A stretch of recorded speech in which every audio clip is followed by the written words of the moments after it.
History में सबसे जो आता है एक ही आपका इंडस वैली सिविलाइजेशन। यहाँ पे क्या आता है, ये तो आता है इंडस वैली सिविलाइजेशन का इंपॉर्टेंट साइट्स आता है आपका।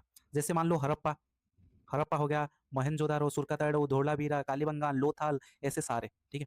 और इंडस वैली सिविलाइजेशन में और क्या आता है, एक तो टाउन प्लानिंग भी सारे, उनका टाउन प्लानिंग ग्रेड, जैसे ये सोसाइटी, ट्रेड, ठीक है, यहाँ से आता है।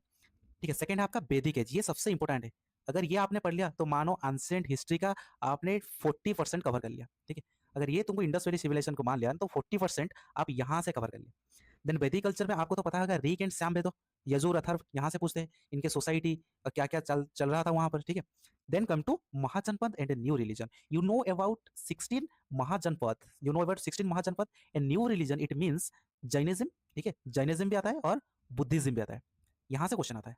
और मौर्यन में आपको, मौर्यन में क्या आता है, जैसे अशोको धामो, ठीक है, अशोक धामो, मौर्य एडमिनिस्ट्रेशन, ये मौर्य एडमिनिस्ट्रेशन में आता है। मौर्य एडमिनिस्ट्रेशन बहुत सारे क्वेश्चन आता है। और अशोक, ठीक है, अशोक में आता है। और संगम एज, यहाँ पे आप पढ़ोगे संगम एज, ठीक है, संगम एज, संगम एज आएगा, ठीक है। फिर और क्या होगा, संगम एज, सतवाहन, कुषाण, सबसे इंपॉर्टेंट यहाँ पे, जैसे कुषाण, ठीक है। फिर next come to the next most important point is Gupta empire. Gupta empire में golden age of art and literature in India, ठीक है। यहाँ पे आपका गोल्डन एज भी बारे में पूछ लेगा, गोल्डन एज, ठीक है। ये आपका